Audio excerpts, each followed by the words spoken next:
payment account, income expenditure account, and balance. In receipt and payment account, that is like a cash book in which we have to show only cash transaction. When cash comes in or goes out are to be shown in receipt and payment account. क्योंकि receipt का मतलब आना और payment का मतलब जाना, ये अपन ने पढ़ा था वहां पर। फिर आया था इनकम एक्सपेंडिचर अकाउंट। तो मैंने ये कहा था कि जो इनकम एक्सपेंडिचर अकाउंट होता है वो एक तरह से प्रॉफिट एंड लॉस अकाउंट जैसा होता है। अब सवाल आता है कि प्रॉफिट एंड लॉस में क्या करते थे अपन लोग? तो हम लोग सारे वो नॉमिनल अकाउंट लिखते थे जो करंट ईयर से रिलेटेड। और नॉमिनल अकाउंट में क्या आता है ये भी अपन ने 11th क्लास से पढ़ा। क्या आता है नॉमिनल अकाउंट में? सारे रेवेन्यू एक्सपेंसेस और रेवेन्यू इनकम्स। जो एक्सपेंस और इनकम होती है उसको अपन शो करते हैं प्रॉफिट एंड लॉस में। तो यहां पर प्रॉफिट एंड लॉस की जगह जो अकाउंट है, क्योंकि अपना जो चैप्टर है वही क्या है, नॉट फॉर प्रॉफिट, यानी वो ऑर्गेनाइजेशन जो प्रॉफिट नहीं कमाते। तो जो लोग प्रॉफिट नहीं कमाते इसका मतलब वो क्या करते हैं, वो नॉट फॉर प्रॉफिट के लिए काम करते हैं, यानी नो प्रॉफिट नो लॉस पे काम करते हैं। पर उनकी कई बार इनकम ज्यादा होती है, एक्सपेंसेस कम होते हैं। अगर इनकम ज्यादा है तो उसको हम कहते हैं सरप्लस, एक्सपेंडिचर ज्यादा है तो हम उसको कहते हैं डेफिसिट। यानी अपने दिमाग में रहना चाहिए सरप्लस मींस अगर P&L अकाउंट बनाते तो क्या आता, प्रॉफिट यानी नेट प्रॉफिट। और अगर नेट लॉस आता तो नेट लॉस को ये हम लोग कहते हैं डेफिसिट। एक बार ये है, क्या कह रहे हो?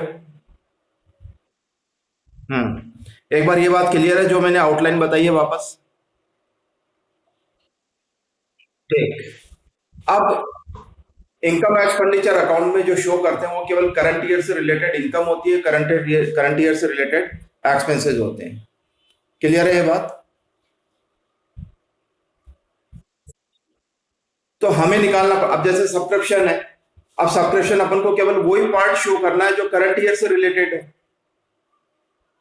क्योंकि P&L अकाउंट में हम लोग क्या करते थे, अगर करंट ईयर का देना अभी भी बाकी है हम क्या करते थे, ऐड। और अगर अपन ने एक्सपेंसेस एडवांस में पे कर दिया तो क्या करते थे, इसलिए एटलेस करते थे ताकि अपने पास केवल वो बच जाए जो केवल करंट ईयर से रिलेटेड है। क्लियर है बात? तो ऐसे ही हमें भी इनकम एक्सपेंडिचर, हमें भी सब्सक्रिप्शन का वो अमाउंट निकालना है जो केवल करंट ईयर, जो जिस साल का अपन अकाउंटिंग कर रहे हैं केवल उससे संबंधित निकालने। Means we have to calculate subscription to be shown in income expenditure account, and to be shown in income expenditure means subscription that is only related to the current year. ये last की 2 line समझ में आई क्या पहले?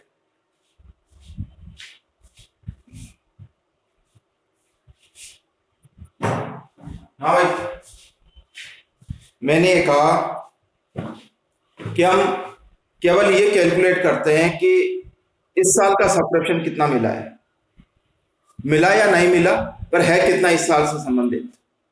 जो इस साल से रिलेटेड है केवल उसका कैलकुलेशन करते हैं, और जो केवल इस साल का होता है वही इनकम एक्सपेंडिचर में शो करते हैं।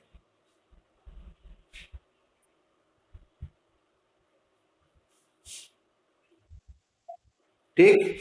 अब इसके लिए क्या करना होता है, अपन को एक अकाउंट बनाना पड़ता है। यहां से समझना है, अब यहां से सारा डिफिकल्ट पार्ट शुरू हो रहा है जो अपन को अच्छी तरह समझना है। क्लियर है बात? देखो,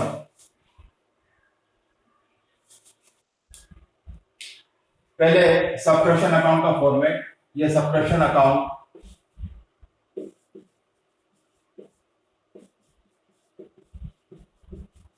अब सब्सक्रिप्शन ये बताओ कि इस नॉट फॉर प्रॉफिट ऑर्गेनाइजेशन के लिए क्या है, इनकम है क्या एक्सपेंसेस है? इनकम है। और पिछले साल तक अपन क्या करते थे, कोई भी इनकम अगर बाकी है, earn but not yet receive, तो क्या कहते थे अपन वहां पर, अक्रूड। लेकिन नॉट फॉर प्रॉफिट ऑर्गेनाइजेशन में ऐसा होता है कि सब्सक्रिप्शन हमारी इनकम है, लेकिन अभी भी अगर नहीं मिली है तो हम लोग क्या करते हैं, उसको कहते हैं आउटस्टैंडिंग। आउटस्टैंडिंग। हालांकि आउटस्टैंडिंग वर्ड 11th क्लास तक अपन केवल एक्सपेंस के लिए यूज करते थे, due but not yet paid. पर नॉट फॉर प्रॉफिट में ऐसा होता है कि हम सब्सक्रिप्शन हमारी इनकम है, तो अभी हम उसके ड्यू इनकम यानी अर्न नॉट येट रिसीव, तो अभी हम यूज करते हैं आउटस्टैंडिंग, न कि अक्रूड। ये बात समझ में आई क्या मैंने क्या कहा?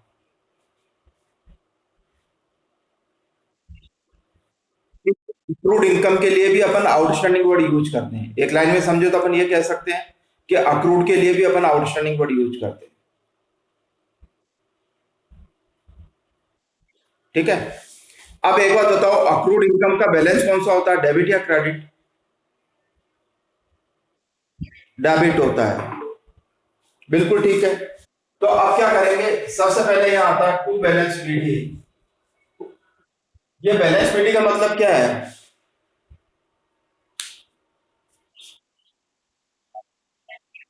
ये इस साल के शुरू में है या इस साल के आखिर में है?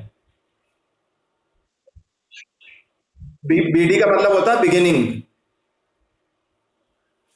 साल के शुरू में होता है वो बिगिनिंग, उसको कहते हैं ब्रॉड डाउन। अब ये ब्रॉड डाउन कब कहां से किया होगा अपन ने? अगले साल से, पिछले साल से? पिछले साल से। यानी ये वैसे पिछले साल का बैलेंस है। अभी तुमने बताया कि अक्रूड इनकम होती है वो हमारी डेबिट बैलेंस रखती है। अक्रूड का बैलेंस कौन सा होता है? डेबिट। तो डेबिट में अगर कोई बाकी है तो ये अक्रूड है या अनर्ड है, एडवांस है? अक्रूड है। और यहां पर अक्रूड का नया नाम क्या है? तो ये आ जाएगा आउटस्टैंडिंग इन बिगिनिंग। और अपन कह सकते हैं outstanding at end of previous year. ये पहली लाइन समझ में आई क्या?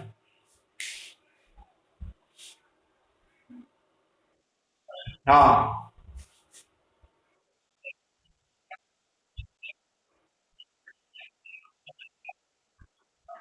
ऐसा तो होता नहीं है, अपन जब भी अकाउंट बनाते हैं तो वहां पर या तो टू बैलेंस बीडी लिखते हैं या बाई बैलेंस लिखते हैं या to balance CD by balance CD लिखते हैं। ऐसा अक्रूड अक्रूड लिखने का तो कोई अपने पास है ही नहीं।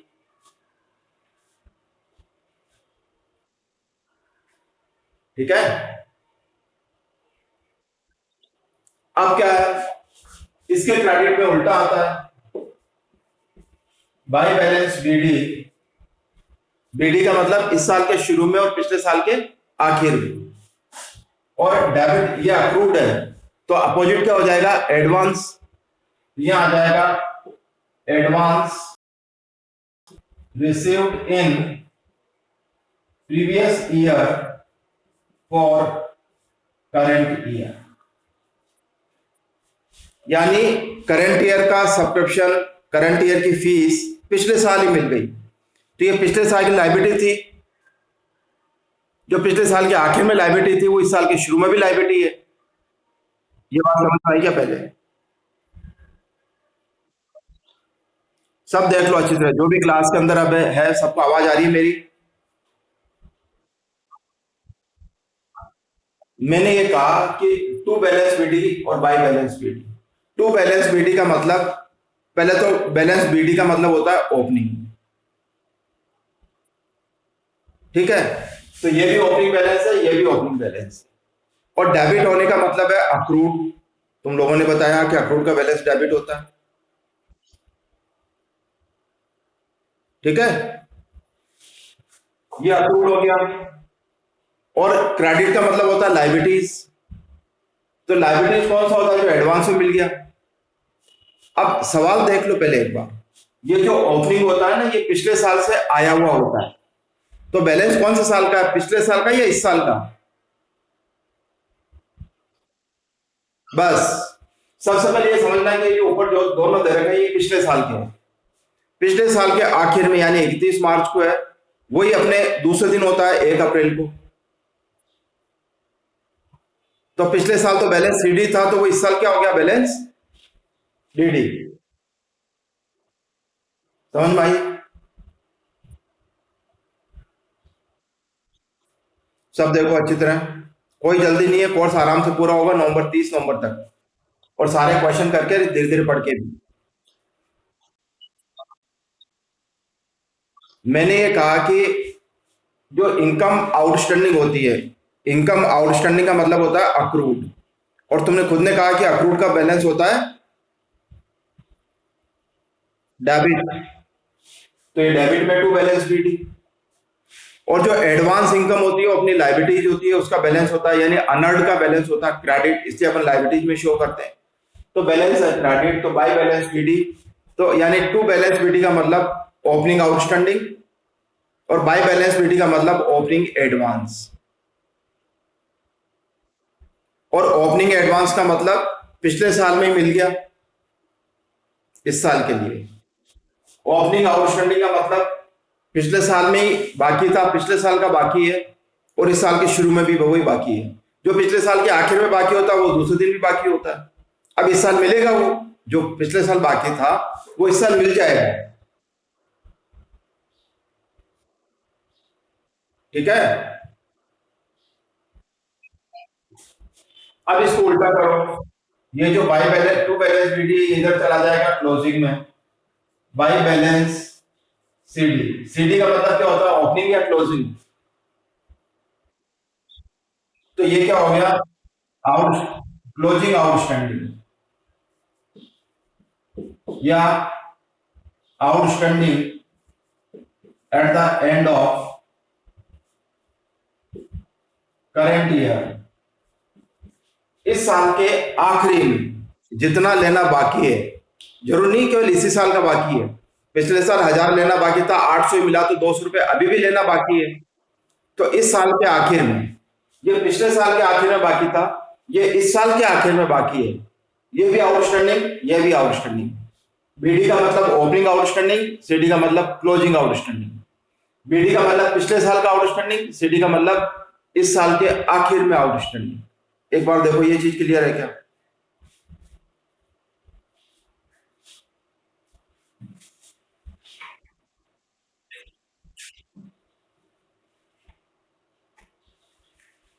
हाँ भाई, सबको क्लियर है सबका? अब ऊपर जो डेबिट लिखा उसका भी उल्टा करके देखो। ऊपर क्या था, एडवांस था, क्या था, आउटस्टैंडिंग था। ये ये एडवांस है, तो ये साल के शुरू में एडवांस था, तो इसका उल्टा हो जाएगा बैलेंस सीडी, यानी क्लोजिंग एडवांस, और advance received in current year और फ्यूचर यानी नेक्स्ट ईयर। ये समझ आएगा?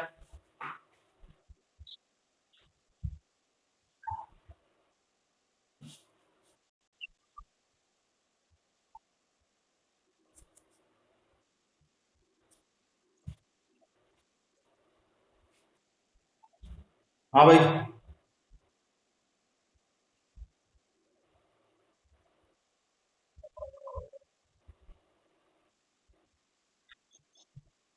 BD opening CD closing, BD opening CD closing, ये आउटस्टैंडिंग, ये भी आउटस्टैंडिंग, ये ओपनिंग आउटस्टैंडिंग, ये क्लोजिंग आउटस्टैंडिंग, ये ओपनिंग एडवांस, ये क्लोजिंग एडवांस।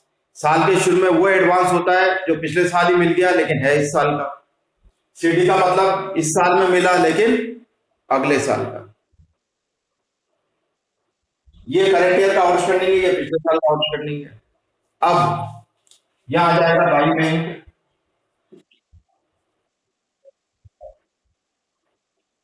ये किसका माइक चल रहा है, उसको म्यूट करो, जिसमें घर की आवाज आ रही है। By bank total subscription receive, जो भी रिसिप्ट पेमेंट में दे रखा है, टू सब्सक्रिप्शन वो सारा जो मिला है इस साल, क्या पिछले साल का मिला, अगले साल का मिला, इस साल का मिला, टोटल जो भी मिला है वो बाई बैंक, क्योंकि जब मिलता है तो एंट्री करते हैं bank account debit to subscription, तो सब्सक्रिप्शन में बाई बैंक। ये समझ में आया? ये तो सबसे आसान है, इसमें निकालना नहीं होता, सब दे रखा है। हाँ भाई। अब बैलेंसिंग फिगर होगा, वो आएगा टू इनकम एक्सपेंडिचर।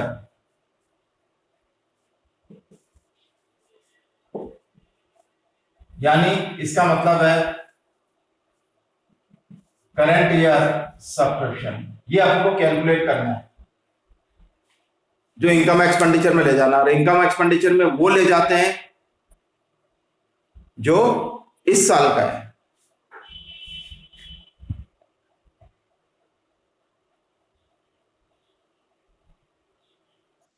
इसको लिखो, पहले जल्दी से लिख लिया गया सबने?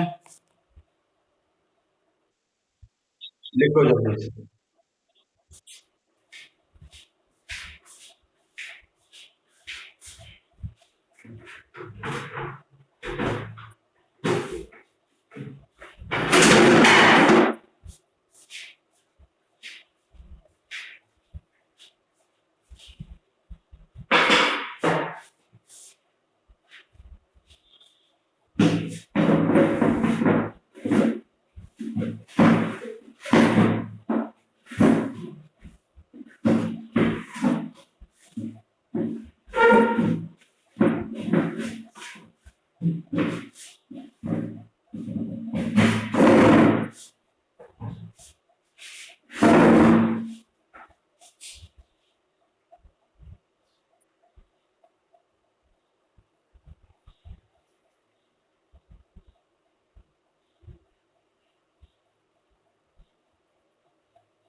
हो गया?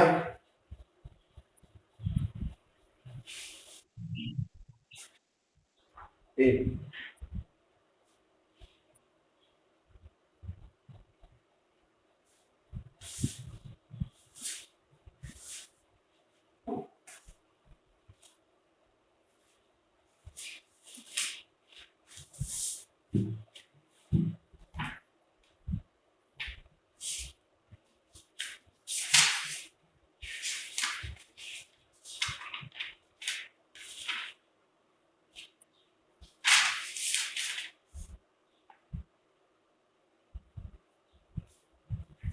अब देखो अपनी बुक में, मेरे पास अभी नई बुक नीचे रह गई है, पुरानी बुक से ही मैं निकाल रहा हूँ क्वेश्चन। एक क्वेश्चन देखो, ड्यूरिंग द ईयर एंडेड 31 मार्च 2021 लिखा होगा तुम्हारी बुक में, और पुरानी है तो है ही, क्वेश्चन नंबर 16 है पुरानी बुक में, पिछले साल वाली में। Subscription received by the Jaipur library society 4,20,000। मिला क्या क्वेश्चन?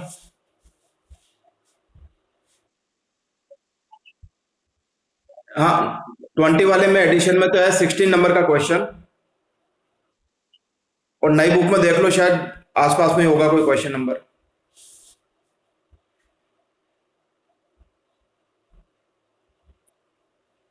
मिल गया है?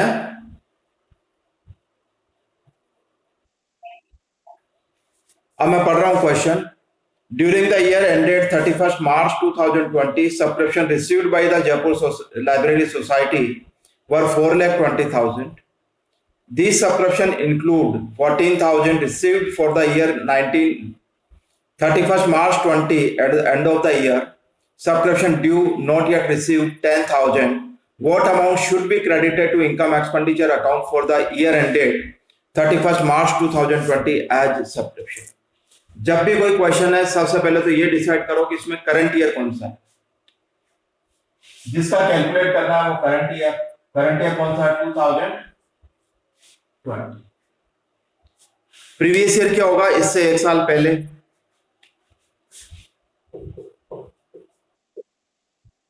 और नेक्स्ट ईयर क्या होगा, ये सबसे पहले लिख लेना अपन कि कौन सा करंट ईयर है, कौन सा प्रीवियस ईयर है और कौन सा नेक्स्ट ईयर। मेरी बात क्लियर है पहले?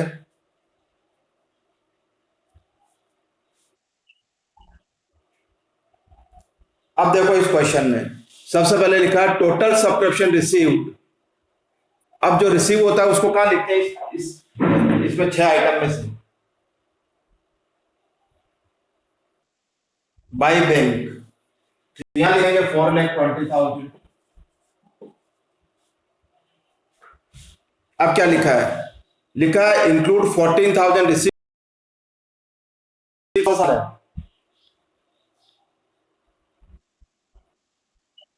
प्रीवियस ईयर है ना, 19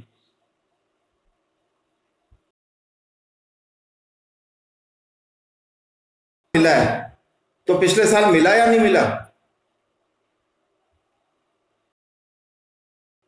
बिल्कुल सही है ना, कोई दो बार तो देगा नहीं। पिछले साल का सब्सक्रिप्शन इस साल मिला है, इसका पिछले साल नहीं मिला।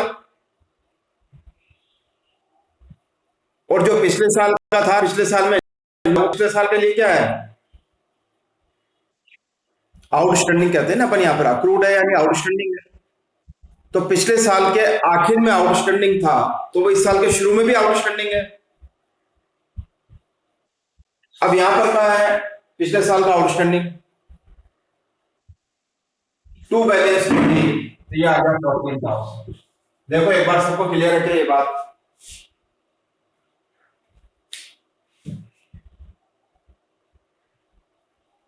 हाँ भाई, सबको क्लियर है? अब देखो क्या दे रखा है, on March 31st 2020 subscription due not yet received 10,000। अब 2020 कौन सा साल है?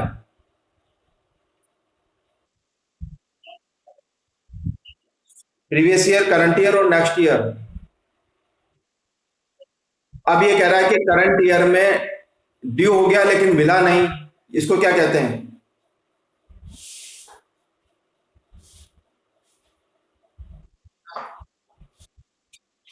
Closing outstanding.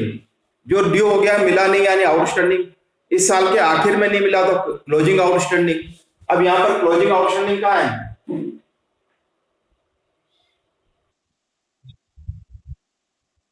देखिए आ गया बैलेंस शीट 10,000।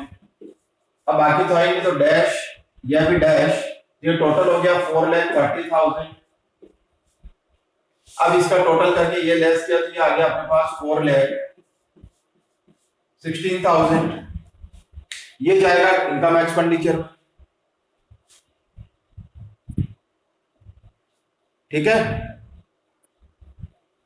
अब देखो ये तो जाएगा इनकम एक्सपेंडिचर में, ये अगर बैलेंस शीट बनानी होगी तो ये ओपनिंग बैलेंस शीट में जाएगा, और ये जो बैलेंस सीडी लिखा है ये जाएगा क्लोजिंग बैलेंस शीट। असेट्स है तो असेट्स में, लाइबिलिटीज है तो लाइबिलिटीज में। और ये अपने आप अपन को देखना है, अगर आउटस्टैंडिंग है तो ये लाइबिलिटीज होता है, सॉरी आउटस्टैंडिंग है तो अक्रूड है। अक्रूड अपने लिए क्या होता है, असेट्स, ये असेट साइड में। और एडवांस में मिल गया तो अपने लाइबिलिटीज है यानी अनर्ड सब्सक्रिप्शन है, तो ये लाइबिलिटीज में जाएगा। यहाँ पर ये आउटस्टैंडिंग सब्सक्रिप्शन है, ये असेट्स है लाइबिलिटीज है, असेट्स। तो ये ओपनिंग बैलेंस शीट के असेट्स में जाएगा, ये ओपनिंग बैलेंस शीट के लाइबिलिटीज में जाएगा। लिख लो आप जल्दी से।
हो गया।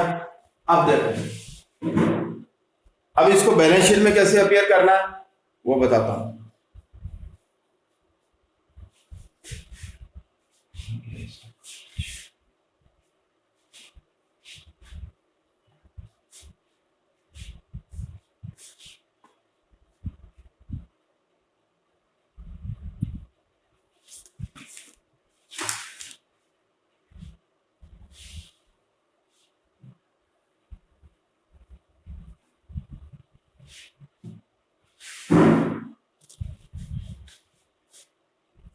तीन चीजें नॉर्मली बनाते हैं, एक इनकम एक्सपेंडिचर, एक बैलेंस शीट ओपनिंग।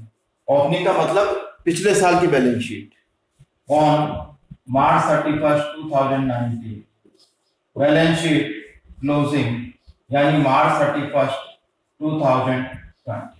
अब देखो यहां से सबसे पहले इनकम एक्सपेंडिचर एंट्री क्या की अपन ने, subscription account debit to income expenditure. तो इनकम एक्सपेंडिचर अकाउंट में क्या लिखें, बाय सब्सक्रिप्शन। यहां आ जाएगा बाय सब्सक्रिप्शन जो अपन ने कैलकुलेट किया 4,16,000। अब मैंने कहा था कि ओपनिंग और क्लोजिंग, ओपनिंग में तो ये चीजें आती है, क्लोजिंग में ये आती है। ओपनिंग में तो केवल एक ही दे रखा आउटस्टैंडिंग। ओके, आउटस्टैंडिंग यानी अक्रूड, अक्रूड का आता है असेट्स और लायबिलिटीज।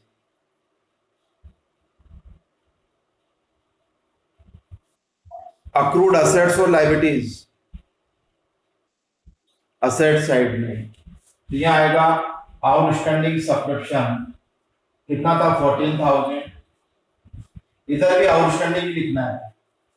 ये आउटस्टैंडिंग अपोजिट अपन ने क्या लिखा था 10,000। एड यहां आता है एडवांस सब्सक्रिप्शन, वो था ही नहीं, यहां भी एडवांस सब्सक्रिप्शन है ही नहीं, डैश। देखो ये समझ में आया क्या, इसको लिखो पहले है। हाँ हाँ वापस। सबसे पहले तीन चीजें हैं अपने पास, एक इनकम एक्सपेंडिचर अकाउंट, एक ओपनिंग बैलेंस शीट, एक क्लोजिंग बैलेंस शीट।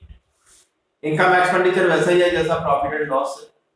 तो इनकम है तो अपन प्रॉफिट एंड लॉस में कहां लिखते हैं, डेबिट या क्रेडिट? क्रेडिट में लिखते हैं ना इनकम को। तो इनकम को इसमें क्रेडिट में लिखा बाय सब्सक्रिप्शन, और सिंपल मैंने ये भी बताया सब्सक्रिप्शन अकाउंट में लिखा टू इनकम एक्सपेंडिचर। तो जनरल एंट्री बनती है subscription account debit to income expenditure. तो इनकम एक्सपेंडिचर को क्रेडिट किया तो इसके क्रेडिट में लिख दिया बाय सब्सक्रिप्शन 4,16,000। पहले एक बात क्लियर हो गई। अब बात करते हैं बैलेंस शीट की। जो बैलेंस पीडी होता है वो हमेशा क्या होता है, ओपनिंग या क्लोजिंग? जो बैलेंस बीडी दे रखा है वो ओपनिंग बैलेंस शीट में जाएगा, जो बैलेंस सीडी दे रखा है, सीडी का मतलब क्लोजिंग, तो वो क्लोजिंग बैलेंस शीट में जाएगा। ये बात क्लियर है? बीडी का मतलब ओपनिंग, सीडी का मतलब क्लोजिंग।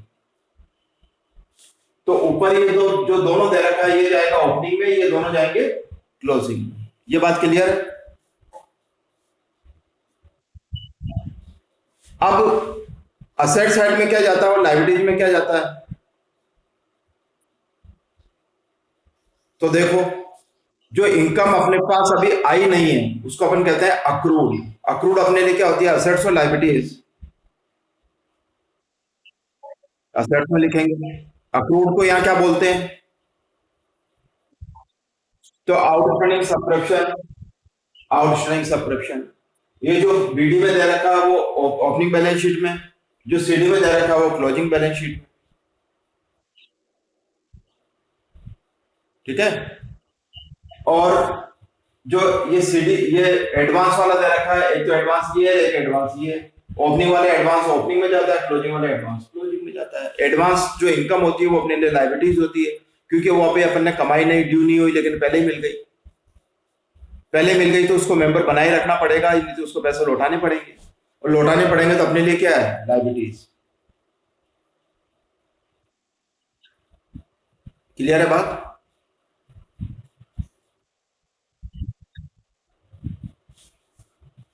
एक और क्वेश्चन करते हैं।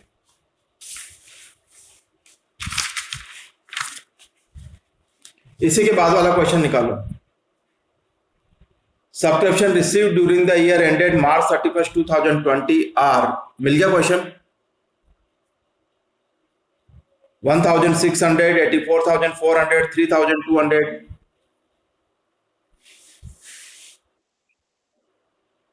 पुरानी बुक में तो है ही, नई बुक में भी ढूंढ लो अगर लाए हो, नहीं तो। हाँ भाई, और भी देखो सबको मिला कि नहीं मिला क्वेश्चन। अरे तो हाँ,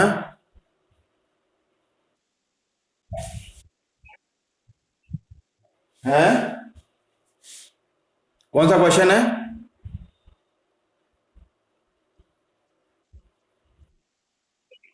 चलो ठीक है, अब अपन करते हैं इस क्वेश्चन को। सबसे पहले अमाउंट मिटा देता हूँ, बाकी सब कुछ चीजें तो वो की वही है।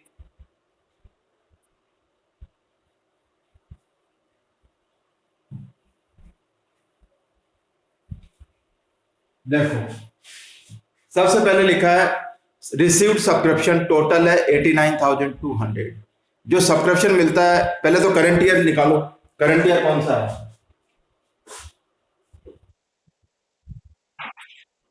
2020 करंट ईयर, तो 19 प्रीवियस ईयर और 2021 नेक्स्ट ईयर। क्लियर है बात? अब देखो टोटल सब्सक्रिप्शन रिसीव्ड 89,200, कहां लिखे हैं सब्सक्रिप्शन रिसीव्ड?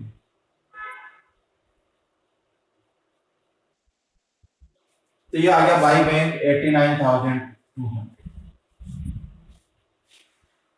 नेक्स्ट, अभी कह रहा है 450 मेंबर्स ईच हैज टू पे 200। कुल 450 मेंबर है, हर आदमी को 200 रुपए देने हैं, तो टोटल कितने आने चाहिए? कैसे यार, दो 450 इंटू 200,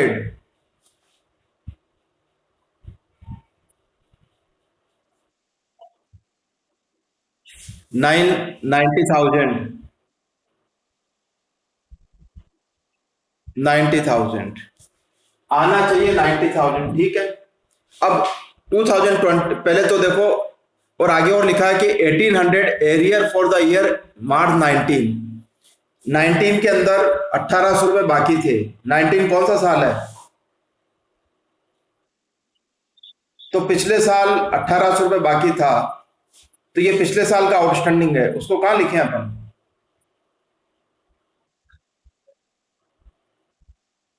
सबको क्लियर है ये बात? ये सबको क्लियर है क्या कि अपन को टू बैलेंस शीट लिखना है? ठीक, तो यहां लिखेंगे अपन 1800। अब देखो इस 1800 में से अपन को इस साल मिला कितना है 19 का, यानी कुल 1800 बाकी था, जिसमें से 1600 रुपए ही मिले, तो 200 रुपए अभी का बाकी है या मिल गए? अभी भी बाकी है, तो अभी भी जो बाकी है वो तो यही आएगा कि 200 तो अपने पास पिछले साल का बाकी है, 200, और 2020 का कितना बाकी है वो भी अपन निकालते हैं। 2020 में आना कितना चाहिए था अपन को? 90,000।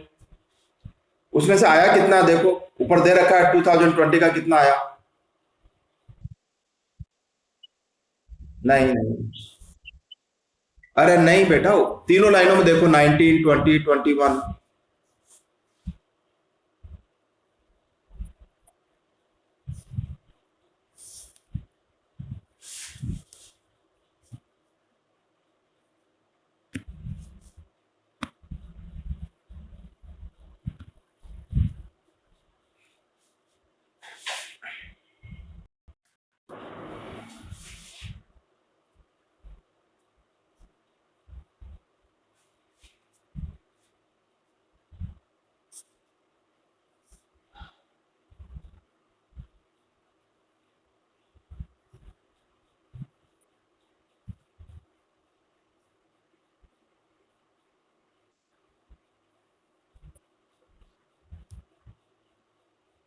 हम्म,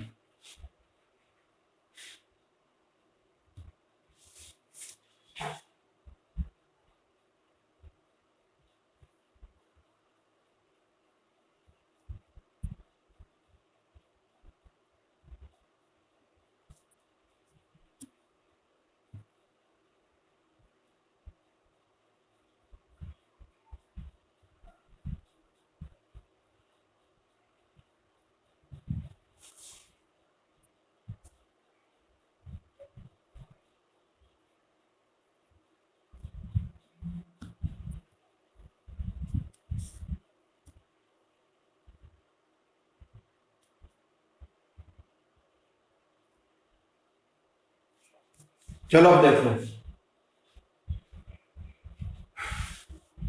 इस साल आना चाहिए था 90,000 और उसमें से आया कितना है? 84,400। कितना नहीं आया? जो बाकी बच गया वो नहीं आया अभी।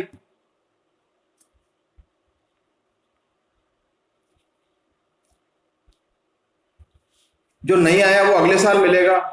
तो क्लोजिंग आउटस्टैंडिंग यानी इस साल का कितना बाकी है? 5,600।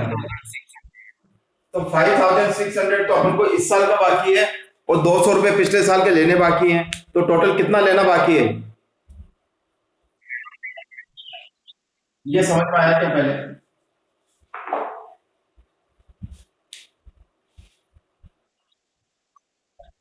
भाई दो चीजें हुई है अपने पास। एक तो है कि पिछले साल 1,600 रुपये बाकी था। उस 1,600 में से, ओ सॉरी, 1,800 रुपये बाकी था, उसमें से 1,600 ही मिला अपन को। तो 200 रुपये तो अब मिलेंगे ना अपन को अगले साल। इस साल तो आए नहीं। इस साल तो केवल 1,600 रुपये मिले, तो 200 रुपये तो लेना बाकी है। सही है। तो ये 200 रुपये तो ये बाकी रह गए जो अब अपन को अभी भी आउटस्टैंडिंग है। ठीक है। और इस साल का टोटल आना चाहिए था 90,000, उसमें से मिला कितना है? 84,400। कितना नहीं मिला? 5,600। तो 200 रुपये तो पुराने ही लेने बाकी है, 5,600 रुपये इस साल के बाकी हैं। तो इस साल के आखिर में टोटल जो लेने बाकी है वो 5,800। फिर आखिरी में एक लिखा है कि 2021 का भी अपन को मिल गया 3,200 रुपये। 21 कौन सा साल है? Current year, previous year, next year?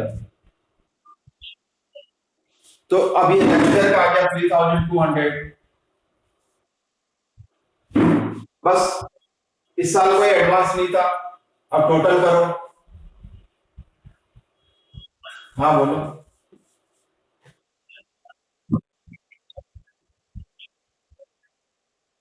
नहीं, 89,200 तो टोटल मिला। उसमें दे रखा है कि तीन अलग अलग सालों का कितना कितना मिला। 1,600 रुपये पिछले साल का मिला, 32 रुपये अगले साल का मिला, इस साल का तो केवल 84,400 ही मिला ना अपन को। ठीक है। अब इसका बैलेंस निकालो तो ये आ जाएगा 90,000। अब ये इनकम एक्सपेंडिचर में, ये ओपनिंग बैलेंस शीट में, ये क्लोजिंग बैलेंस शीट में। देखो इधर, ये इनकम एक्सपेंडिचर यहाँ आ जाएगा 22 सब्सक्रिप्शन 90,000। ओपनिंग बैलेंस शीट यहाँ आएगा आउटस्टैंडिंग सब्सक्रिप्शन कितना था? 1,800। Closing balance sheet outstanding subscription कितना था? 5,800। और एडवांस सब्सक्रिप्शन ये सीडी वाला 3,200 रुपये। ये अकाउंट अगर सही बना ले तो ये सब चीजें कैलकुलेट हो जाएगी आराम से।